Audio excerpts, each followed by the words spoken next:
Our text for today ay matatagpuan po sa 2 Peter chapter 1 verses 3 to 8. Sabi po dito, by His divine power, God has given us everything we need for living a godly life. We have received all of this by coming to know Him, the one who called us to Himself by means of His marvelous glory and excellence. And because of His glory and excellence, He has given us great and precious promises. There are promises that enable you to share His divine nature and escape the world's corruption caused by human desires. In view of all this, make every effort to respond to God's promises. Supplement your faith with a generous provision of moral excellence, and moral excellence with knowledge, and knowledge with self-control, and self-control with patient endurance, and patient endurance with godliness, and godliness with brotherly affection, and brotherly affection with love for everyone. The more you grow like this, the more productive and useful you will be in your knowledge of our Lord Jesus Christ. Alam niyo po, naniniwala ako that all of us has a potential to grow. In fact, every one of us is called to grow. And if you are not going to be intentional about growing, and if you are not going to be intentional about claiming the promises of God in your life, the second half of your life will be just as the same as the first half. If you're not going to be intentional about it, yung nangyari sa iyo at mangyayari sa iyo sa 2025 ay magiging pareho lamang ng nangyari sa iyo sa 2024. Yan kasi ang gusto ng kaaway. Yan ang gustong mangyari sa iyo ni Satan. Yung manatili kang stagnant, ma-stuck ka. Satan doesn't want you to be fruitful and productive.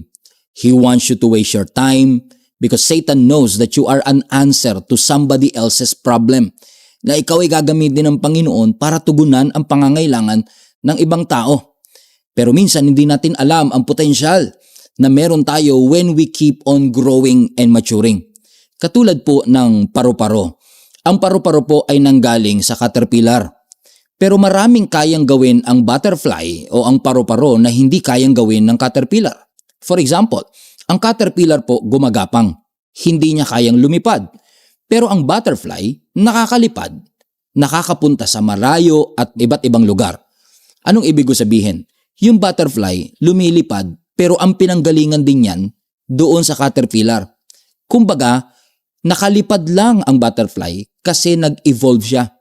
Nakakalipad lang ang butterfly kasi nag-mature siya, nag-transform siya mula sa pagiging caterpillar patungo doon sa pagiging butterfly kung saan dumaan po sila o siya sa proseso ng metamorphosis.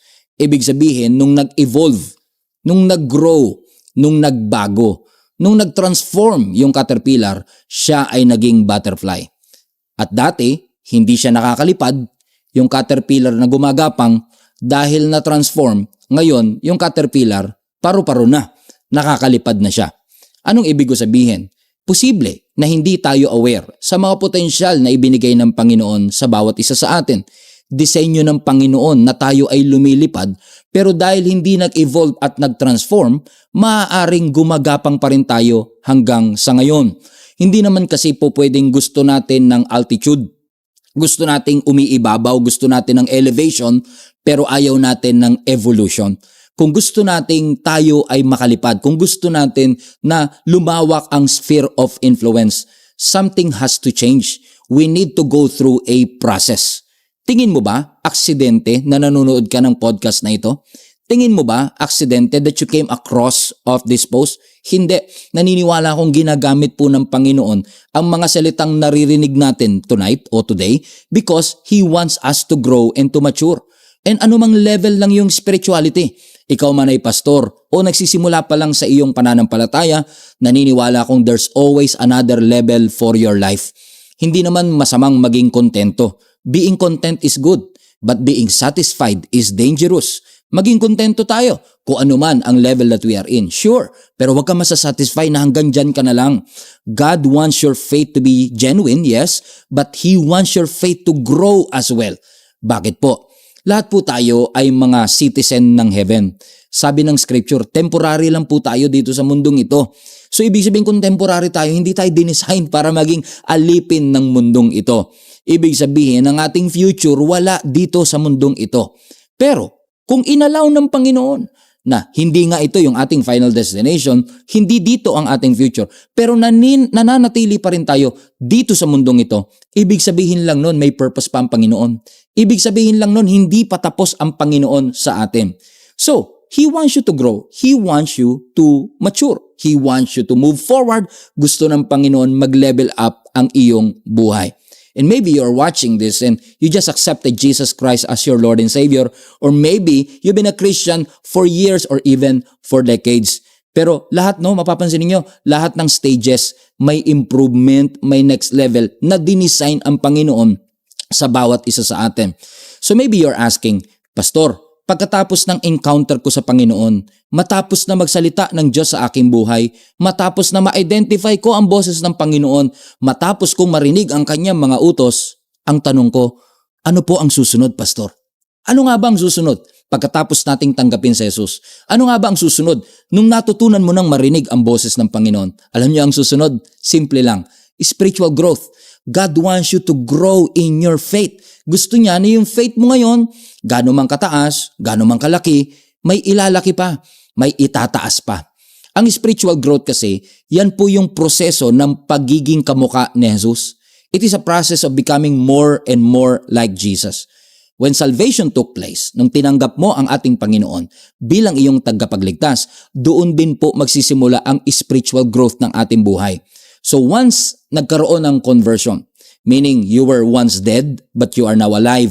You were once blind but now you can see. So mapapansin nyo, may conversion between being blind to being able to see. May conversion being dead to now being alive. But after the conversion, one of the most important stage is the stage of transformation. So after the conversion, there should be a transformation. Pero yung transformation na yan, yung pagbabago, maaaring hindi biglaan. May mga pagbabagong hindi kayang mangyari sa isang araw. Pero dapat ang pagbabago nangyayari araw-araw. Araw-araw na tayo ay sumisiksik sa Diyos, araw-araw na binabasa natin siya at ang kanyang salita at nakikilala natin ang ating Panginoon, lumalago tayo at nagiging kamukha tayo ng ating Panginoong Hesus. Pero bakit kailangan ng spiritual growth? If spiritual growth is becoming more and more like Jesus, bakit kailangang lumago pa ako sa ating pananampalataya? Alam niyo po kung bakit? Because in spiritual growth, everything about you will change. In spiritual growth, everything about you will improve. Kasi sa spiritual growth, it enhances your ability. For example, it enhances your ability to deal with the ups and downs of your life. Dati, madali kang sumuko, madali kang panghinaan ng loob, but the more you mature and the more you grow in your faith, tumataas ang iyong resilience, tumitibay ang iyong pananampalataya. Bakit? Kasi habang lumalago ka, habang nag-grow ka sa pananampalataya, yung growth na yun nagbibigay sa iyo ng sense of purpose, nagbibigay sa iyo ng sense of meaning. Maganda na meron tayong tamang morality. Pero ang tunay na spiritual growth, hindi lang mamuhay tayo morally, kundi mamuhay tayo meaningfully. Ibig sabihin, may purpose ang ating buhay. At ang tunay na sukatan ng paglago, hindi yung kung ano natatanggap mo sa Panginoon, kundi paano tayo tumutugon sa mga bagay na ibinibigay ng Panginoon. Hindi lang ito narinig ko ang salita, kundi paano ko i-apply yung salitang narinig ko. Now, don't get me wrong, maganda na naniwala ka kay Lord, maganda na nilagak mo ang pananampalataya mo sa ating Panginoon, but you have to remind yourself, there's more than just believing. God's purpose for you is much larger than what you can comprehend. Hindi natin maintindihan minsan, hindi pa natin makita sa ngayon, pero napakalaki ng purpose ng Panginoon sa ating buhay. Alam nyo, kahit na iniiwasan nyo ang growth, kahit na mag-settle kayo na, Pastor, basta every Sunday, I go to church. Every week, makinig ako ng podcast, makinig ako ng preaching, and all of these are good decisions. No, magandang mag-decision kang magsimba, magbasa ng Bible, manalangin araw-araw, pero naniniwala ako na darating po yung pagkakataon ng buhay natin na may mga pangangailangan tayo sa ating spiritual life na hindi na kayang ibigay ng religious routine that only intimacy with the Lord can give. There was an experience na nung tinanggap natin ang ating Panginoong Hesus, we were born again in the Spirit. But our spiritual life begins hindi lang nung tayo ay ipinanganak. It should not stop there. No, hindi dapat ganoon. Hindi dapat hihinto na tanggapin lang natin ang ating Panginoon. We must make a decision today na masabi nating, okay, this is it. Tama na to. No, hindi na ako papayag na connected lang ako kay Lord kapag Sunday, pero disconnected ang buhay ko sa Kanya all week. Na yung Monday ko lagi na lang parang nabubuhay ako sa mundo, I'm acting like the world, I'm talking like the world, no, hindi ko kaya magpatawad, lagi na lang akong mean, lagi na lang ako may bad attitude, sawa na ako sa mababaw na Christianity. I've had enough of Christianity light. I'm done serving out of my emptiness and out of my excess. I want more of God. No, maganda yan. Magandang desisyon na masabi natin, gusto ko pa Lord ng mas malalim. Gusto ko magpakalalim sa iyo. I want your presence in my life. Gusto ko na hindi routinary, kundi maramdaman ko talaga ang iyong presensya. Lord, I want to serve you more. I want to grow deeper in my relationship with you. No, maganda umaatin ako sa church, maganda may small group ako, maganda nagbibigay ako, maganda nagsiserve ako, pero I was not fulfilled eh. Ano pa Lord? Is there more? Yes, there's more. Paano natin magagawa yan? No? Dahil sa tulong ng Panginoon. Ang sabi nga ng text natin for today sa verse 3, by His divine power, God has given each and every one of us everything we need for living a godly life. Ibig sabihin, lahat ng kakailanganin mo para mamuhay ng ayon sa kalooban ng Panginoon, ibinigay na sa iyo ng Panginoon. So, before we close this, I just want to share to you ano yung stages na pwedeng gawin ng Panginoon sa atin in order for us to grow in our faith. Number 1, if you want to grow in your faith, you have to get to know Jesus.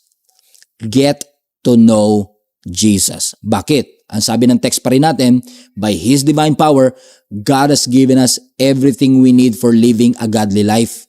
Ano yon? Saan daw po natin nakuha yung mga bagay na pangangailangan natin to live a godly life? Ang sabi ng Bible, by His divine power.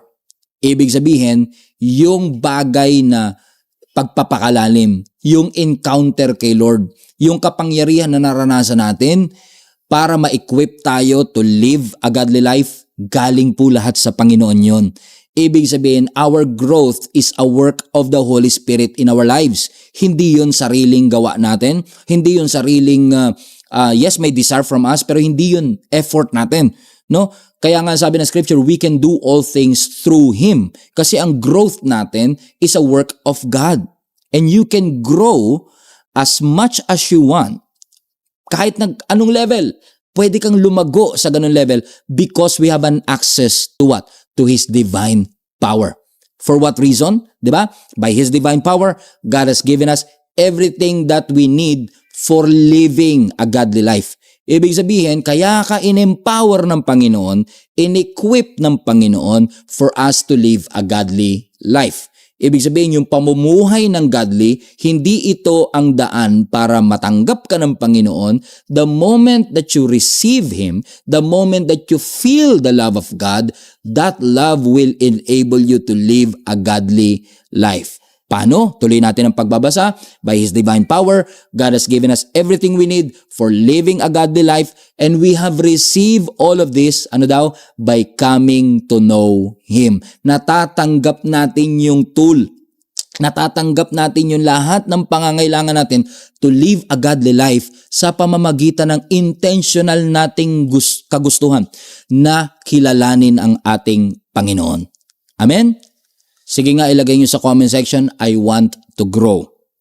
Okay, bakit? We are shaped all the time. If you think about it, lahat, every part of our life, we are being formed. We are being shaped all the time.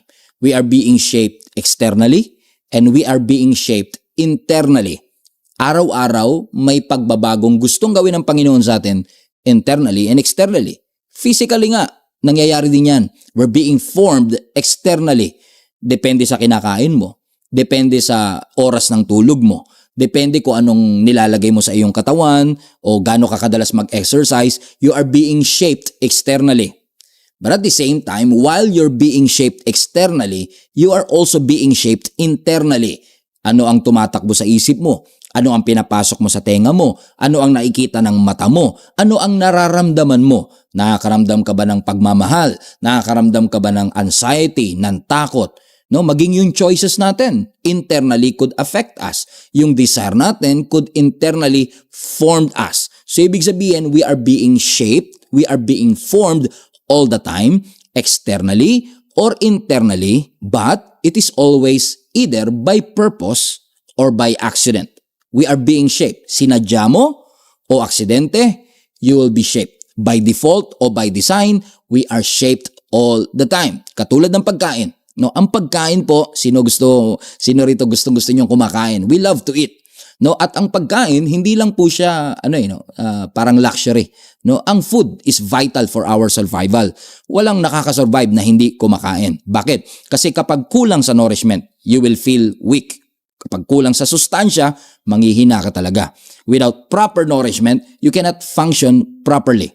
Ganun din po tayo spiritually. If we don't read the Bible, paano natin makikilala ang Panginoon? So, as much as we eat, kung gaano tayo kadalas kumakain, at kung kumakain tayo araw-araw, gusto rin natin na tayo, spiritually, we are being formed internally, kumakain din ang ating spirito araw-araw. Because we believe that God is enough. Pero minsan, enough ang Lord, pero yung every Sunday, maaaring hindi enough. No, at in-emphasize po yan ng ating Panginoong Hesus, yung power ng kanyang salita. In-emphasize niya, nung nasa Matthew chapter 4, ay siya po ay sinubukang tuksuhin ng kaaway. Ano ang sabi ni Jesus Christ? The man shall not live by bread alone, but by every word that comes from the mouth of God. Ibig sabihin, napakahalaga, hindi lang yung physical food na ating kinakain, kundi napakahalaga po ng spiritual food na atin din pong kinakain. So katulad ng ating katawan, maaaring manghihina tayo kung once a week lang tayo kumakain, pwedeng ikamatay natin kung once a month lang tayo kumakain, ganun din po ang ating mga spirito. No, it should be fed every single day para magkaroon siya ng nourishment, so it will be formed and shaped internally and externally. Ang sabi po ng Psalm chapter 1 verse 2, but they delight in the law of the Lord, meditating on it day and night. And once you delight in the law, you delight in the word of God, you meditate the word of God, hindi lang basta meditating, no, that may delight. Ibig sabihin, gusto mo ring gawin yun. No, you love doing it. No, it's not routinary, hindi siya cliche, kundi gusto mo siya kasi you find something, it nourishes your soul. And when you delight in the law and you meditate on it day and night, ano ang sabi ng scripture? Since you're being formed by it, verse 3, they are like trees planted along the river banks, bearing fruit each season. Their leaves never wither, and they will prosper in all they do. Grabe, yung mga tao daw po that they will always delight in the Word of God, but at the same time meditate on the Word of God, magiging parang puno daw po tayo na nakatanim sa riverbanks, meaning daanan ka ng tubig. At kahit anong season, you bear fruit. So it's very important, lalo na po ako, I'm an advocate of reading the Word of God. No, because I believe that the Bible is not just a good book. I believe that the Bible is the smartest book in the world. And I believe that the Bible is not just true, it is the truth. It is not just informational, it is not just motivational, it is not just inspirational. The Bible, the Word of God, I believe is transformational. It is the wisest book in the world. And through reading the Word of God, we get to know Jesus. Kasi ang fulfilled na buhay, nangyayari lang, resulta lang, pag pinupurso natin ang ating Panginoon. When we look to Jesus, when we behold His beauty, when we don't just read the Word but meditate the Word. Na hindi mo lang siya binabasa for information, hindi mo lang siya binabasa para ma-inspired, hindi mo lang siya binabasa para ma-motivate, binabasa mo siya because you want to be transformed. You want to receive a revelation that will change the trajectory of your life. No wonder, ang sabi ng Bible sa Romans chapter 10, faith comes by hearing and hearing by the word of God. And thank God, malinaw po sa verse na ito, na hindi lang sapat na marinig mo ng isang beses. Kailangan there is a consistency of hearing it, listening to it. Kaya nga napaka-importante, I believe blessing na meron po tayong technology like this podcast or YouTube or Facebook. Kasi noong unang panahon, pag hindi mo naabutin yung preaching, medyo mahirap na, almost impossible na mapakinggan mo siyang uli. Pero ngayon ho, kahit minsan, napakinggan mo na siya ng Sunday, and if you want to listen to it again, you have the ability now through YouTube, no, to listen to it over and over and over again. So, binigyan tayo ng Lord ng mga tools sa ating pananampalataya. Katulad ng Spotify, ng mga YouTube, ng mga devotionals, ng mga small groups natin para man-nurture tayo at makilala natin ang ating Panginoon. So, my advice to you, huwag niyong gawing secondary ang paglago sa inyong spiritual na buhay. Kailangan ng spiritual growth paramount. Number 1, no, hindi siya basta secondary. Kung yan ay priority sa iyo, kung yan ay mahalaga sa iyo, ilagay mo sa iyong kalendaryo. No? I-prioritize mo siya. Because we know that when we prioritize the Word of God, we will get to know Jesus more. Number 2, pangalawang paraan para tayo lumago sa ating pananampalataya is number 1, to get to know Jesus. Number 2 is to hold on to His promise. Ang sabi pa rin ng verse 4 ng text natin, and because of His glory and excellence, He has given us what? Great and precious promises. Grabe. At itong mga promises daw na to will enable you to share His divine nature and escape the world's corruption caused by human desires. No, anong pangalawa? Lagi mong panghawakan ang mga pangako ng ating Panginoon. Sino sa inyo taas nga ang kamay? Lahat ng naniniwala sa mga pangako ng ating Panginoon. Although minsan yung mga pangako hindi kagad dumarating, yung mga pangako minsan mapag-aantay ka, pero because you believe in it, you trust, you hold on to it, kahit minsan nadidelay, aantayin mo. In fact, I want to ask you a question. Are you patient enough to wait for God's promise? Diba? Alam niyo kung bakit? Kasi halimbawa, alam niyo yung cheque o yung check, no? Yung cheque is actually a promise. Bibigyan ka ng papel na may nakasulat diyan, 5,000 pesos. Dito sa bank account na to, may 5,000 pesos kang pwedeng makuha. So doon sa simpleng papel na yan, nandun yung pangalan mo natatanggap, nandun yung amount na matatanggap mo, at nandun din yung details kung kaninong bangko makukuha yung bagay na dapat matatanggap mo. Pero papel lang yun.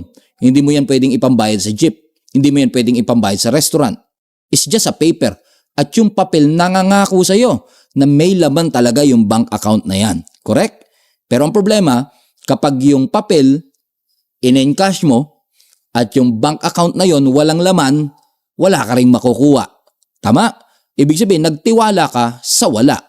Pero maganda kapag ka nagtiwala ka, tas pag encash mo, may laman talaga siya. Ibig sabihin, yung nagsulat ng cheque, hindi lang basta nangako, tinupad niya yung kanyang pangako. Kaya nga po, di ba, ang mga bangko ngayon, bago pumasok sa account mo yung pera, mag-aantay ka ng 3 days minsan na clearing. No, bakit? Chine-check nila yung nangako ba tutupad sa kanyang pangako? Minsan, aabuti ng 3 days. Mag-aantay ka talaga. Tsatsagain mo at patuloy kang magtitiwala. Ibig sabihin, you will hold on to that promise. So, my question is this, are you patient enough to wait for the promise of God? Kasi ang sabi ng Bible, di ba? Run the race with endurance. Kailangan matyaga ka. Kailangan talagang mapagtiisan mo. Kasi hindi madali, amen, hindi mabilis, pero kung yung nangako sa'yo, may kredibilidad, tutuparin niya ang kanyang pangako. Katulad natin, no? Ang Christian life natin is punong-puno ng pananampalataya. Think about this. Pananampalataya sa pagsisimula. Kailangan may faith ka pag nagsimula ka Pananampalataya din para tapusin. So magsisimula ka, tatapusin mo, both requires faith. Pero bukod doon, hindi lang faith in the beginning, hindi lang faith in the end, kundi faith in the middle. Faith to continue. Mananampalataya ka na magpapatuloy ka kasi pag di ka nagpatuloy, hindi mo matatapos ang pinapagawa ng Panginoon. When we say that we have faith in God, you are not just believing in God. You are trusting in God.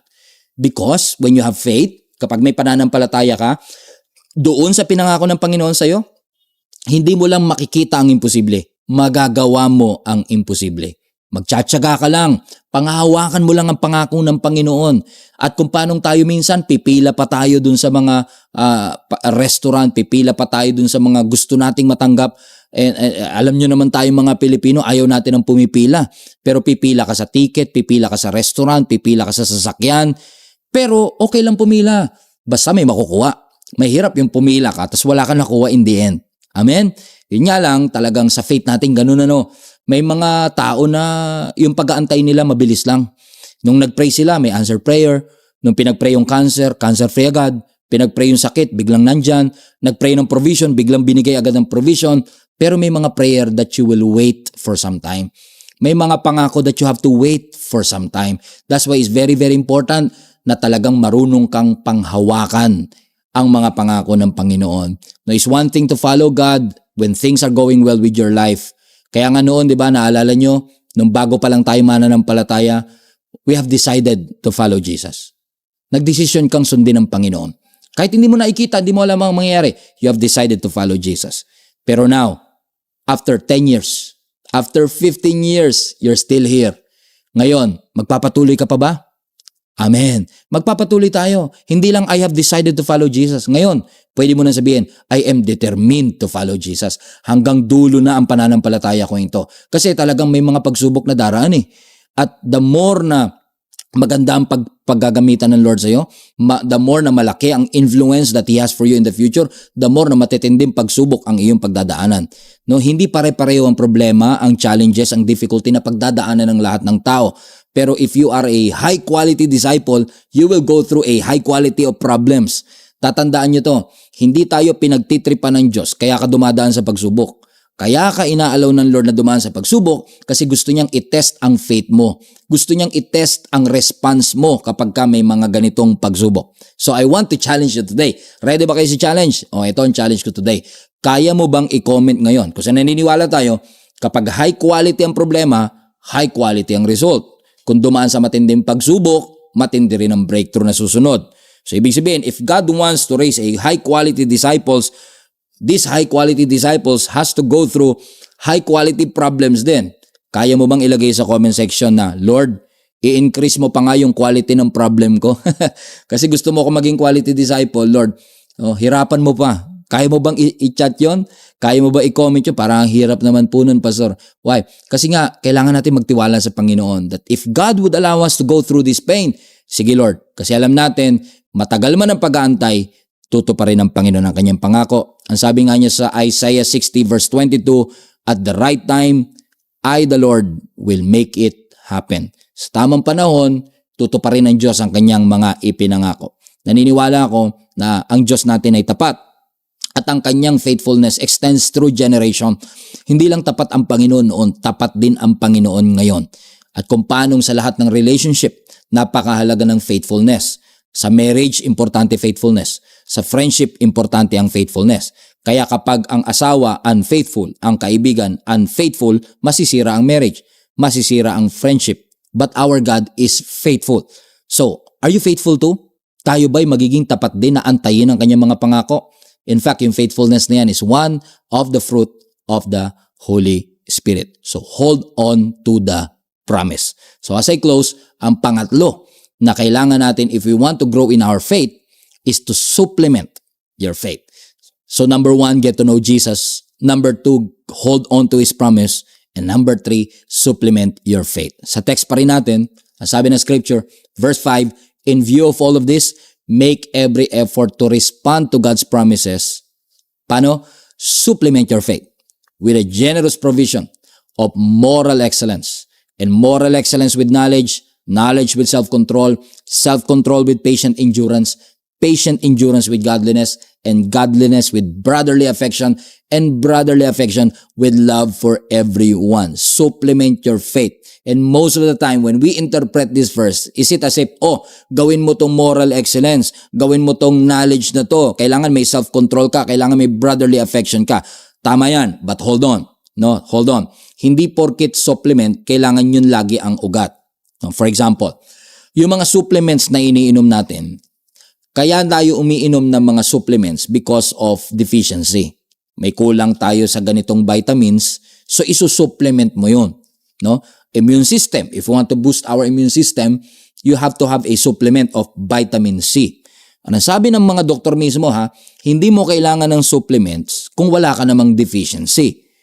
Pero yung supplement your faith, klaruin ko lang, yung supplement your faith na sinasabi rito, hindi dahil deficient. Hindi sinasabi dito na kailangan nyo i-supplement ang faith kasi kulang. No? Kulang kayo sa... Hindi. Kapag sinabing supplement your faith, is that yung supplement dito is the outcome. Hindi deficient ng faith, kundi outcome of your faith.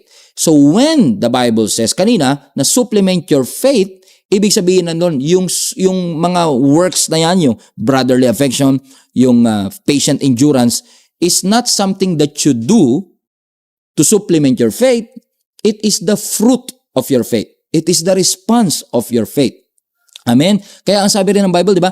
In view of all of this, make every effort to respond to God's promise. Bakit nangako si Lord? At dahil nangako ang ating Panginoon, yung pinanghawakan mong pangako na yon ang magtutulak sa iyo. Hallelujah. Para mag-produce ng fruit. Para magkaroon ng supplements. So if our decisions is aligned to God's will, dun tayo makakakuha at makakakita ng tunay na pagbabago. So hindi to pagbabago na ginawa ko. Yung patient endurance, hindi to ginusto ko, ginawa ko lang. Kundi na-supplement yon dahil nasa atin ang spirito ng ating Panginoon. Bakit? Because God is in charge of our destiny. God is in charge of our future. Si Lord, may pangako siya na magandang future sa atin, but we have to understand na in charge pa rin tayo sa ating mga magiging desisyon. So, kailangan may mga bagay sa buhay nating dinadagdag at may mga bagay sa buhay natin na tinatanggal. May mga bagay na kailangan mo i-let go, relationships na kailangan i-let go, mindset na kailangan bitawan at baguhin, habits na kailangan baguhin, attitude na kailangan bitawan. Bakit? Kasi maganda ang plano ng Panginoon sa atin. Tingin mo ba gusto ng Diyos na ikaw ay nasa mali at toxic na relationship? Hindi. Gusto ba ng Diyos na ikaw ay nasa trabaho that will suck the joy out of you? Hindi yan. Gusto ba ng Panginoon na ikaw ay nagsasayang ng oras? Hindi po. Kaya ang sabi ng scripture, no, yung mga characters na yan, tignan uli natin, yung moral excellence, yung knowledge, yung self-control, yung patient endurance, yung godliness, brotherly affection, pati yung love for everyone, yan ay resulta ng work ng Diyos sa atin. So mangyayari lang yan kapag hinayaan natin ang divine power ng Diyos na mag-work through us. Kasi ayaw ng Diyos na nagle-level up ka, pero ang character mo hindi nagle-level up. Our character will follow our growth by the grace of God. So as we pursue the Lord, as we hold on to the promise of God, these characters automatically, it should follow by the grace of God. Amen po mga kapatid. So talagang kailangan lang pagtiyagaan, panghawakan. Huwag kang mainip, lalo kung leader ka, minsan naiinip ka dun sa ibang tao, pag yung nakikita mong wala silang pagbabago, o kaya sa buhay natin, parang walang pagbabago, may mga pangyayari talaga sa buhay natin that it doesn't look like magkakaroon ng magandang future. O may mga tao na, tinatawag ba talagang maging leader to? Hindi naman mukhang leader. Masyadong bata, parang uneducated, pakiramdam ko unqualified, but God sees something in them, God sees something in you that you don't see in yourself. Because God always looks at our heart. Amen? So I want to encourage you today, grow in your faith. Ang victory ba importante sa iyo? Ang iyong kalusugan ba importante sa iyo? Do you want to put an end to being discouraged or defeated? Gusto mo bang matapos na lahat yan? Yung pagiging defeated mo, pagiging discouraged mo? Do you want to put an end to this vicious and unproductive cycle? I want to encourage you, make a decision to put your faith to the next level. Gusto ng Panginoon, mag-level up tayo sa ating pananampalataya to grow in your faith. Get to know Jesus, hold on to His promise, supplement your faith. Maraming pong salamat. If this video has been a blessing to you, please do not forget to like, share, and subscribe. Let's go and see you sa next podcast natin. God